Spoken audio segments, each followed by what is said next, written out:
Hello दोस्तों, कैसे हो आप सब। आज की हमारी कहानी का नाम है अपाहिज। मंजली दीदी के यहाँ आज 3 दिन हो गए थे। सुख सुविधाओं से भरपूर जीवन, शानदार बंगला, लेकिन हर जगह सीलन, एक अजीब सी गंध, कुछ ऐसी कि जिसमें सांस लेना मुश्किल हो रहा था। कभी लगता था सीलन की गंध है, कभी लगता था दीमक की गंध है। हर दिन हर पल दीमक का साम्राज्य बढ़ता हुआ, दीदी जीजाजी के चेहरों से होता हुआ, दिलों से गुजरता हुआ, उनके रिश्ते में घुसता जा रहा था। जीजाजी इतनी जल्दी ऑफिस क्यों जाते हैं? मैंने ब्रेड कुतरते हुए अपनी एक्सरे मशीन दीदी की ओर घुमा कर रख दी। हाँ, दीदी का संक्षिप्त जवाब, जो बात को आगे ना बढ़ा सके। आते भी देर से हैं, हमेशा या आजकल ही? मैं आज पीछे हटने वाली नहीं थी। हमेशा। कहीं दूर देखते हुए एक और छोटा सा जवाब आया। ये मेरी बहन नहीं थी जो मेरे सामने बैठी थी। मेरे लिए अब बात घुमाना मुश्किल हो रहा था और बात करना भी। हाँ, दीदी का संक्षिप्त जवाब, जो बात को आगे ना बढ़ा सके। आते भी देर से हैं, हमेशा या आजकल ही? नहीं जीजू ठीक हैं, आप ही ऐसी हो। मैंने जानबूझकर कुरेदा। क्या है जो पकड़ में नहीं आ रहा है?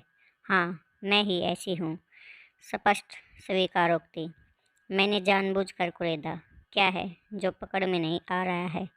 ये मेरे लिए अप्रत्याशित था। मंजली दी को मैंने हमेशा आग का मानवीकरण ही माना। तेज तरार, प्रखर बुद्धि की स्वामिनी, आत्मनिर्भर, और आज ये आत्मसमर्पण की मुद्रा में एक तीर और बचा था मेरे पास। वो भी चलाकर देखना चाहिए। सच में आप ही ऐसी हो, तभी ऐसी मन वसीयत फैली रहती है घर में। बड़ी दीदी के यहाँ का माहौल अलग है। सब कुछ महकता चहकता, कितना हंसी मजाक चलता रहता है दोनों के बीच। वहाँ मेरा ज़्यादा मन लगता है।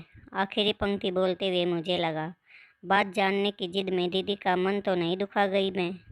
सही कह रही हो छोटी, दीदी के यहाँ का माहौल अलग है। जीजा जी बहुत प्यार करते हैं दीदी को। ये बात कहते हुए दीदी ने चाय का एक घूंट भरा। चाय की भाप उनकी आंखों में उतर आई थी। दी, मुझे नहीं बताओगी? मैंने उनका हाथ पकड़ लिया। प्यार वाली बात कहाँ से आ गई?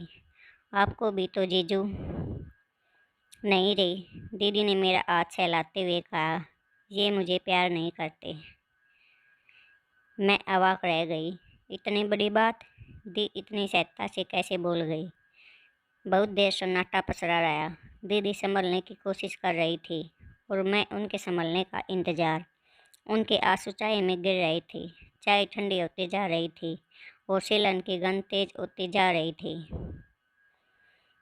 आपने कभी उनसे पूछा नहीं? मैंने बहुत कोशिश करके ये 5 शब्द उनके सामने रखे। इसमें पूछने जैसी क्या बात है? कारण मुझे पता है। दीदी ने मेरी ओर देखते हुए आंसू पोंछे। जानती हो छोटी, पति कभी भी अपनी पत्नी को नहीं, उसकी दुर्बलता को प्यार करता है। ये दुर्बलता उसके अहम को तुष्ट करती है। वो कुछ ऐसा महसूस करता है जैसे एक अंधे को हाथ पकड़कर सड़क पार करा रहा हो। मैंने झटके से हाथ पीछे खींच लिया। ये नहीं हो सकता, ऐसा हो ही नहीं सकता। दी, ये सब फालतू की बातें हैं। आप मुझे गोल गोल घुमा रही हैं। ये सच है छोटी। एक उदास मुस्कान दीदी के चेहरे पर फैल गई। तुम बड़ी दीदी की बात कर रही थी ना? दीदी का डर ही उनके रिश्ते को मजबूत बनाए हुए है।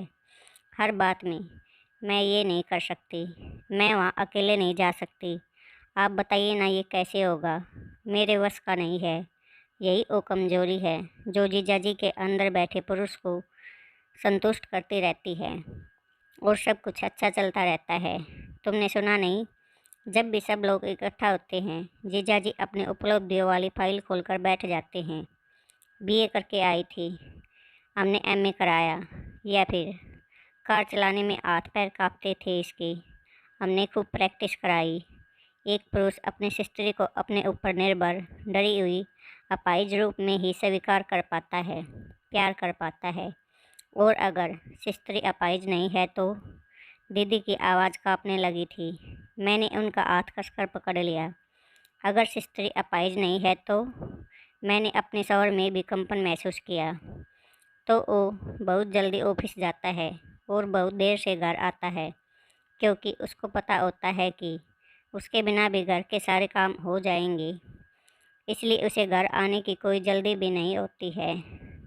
दीदी पथराई आंखों से मुझे देखते हुए बोली, और समझ में नहीं आता कि पूरे घर में गंध सीलन की है या दीमक की।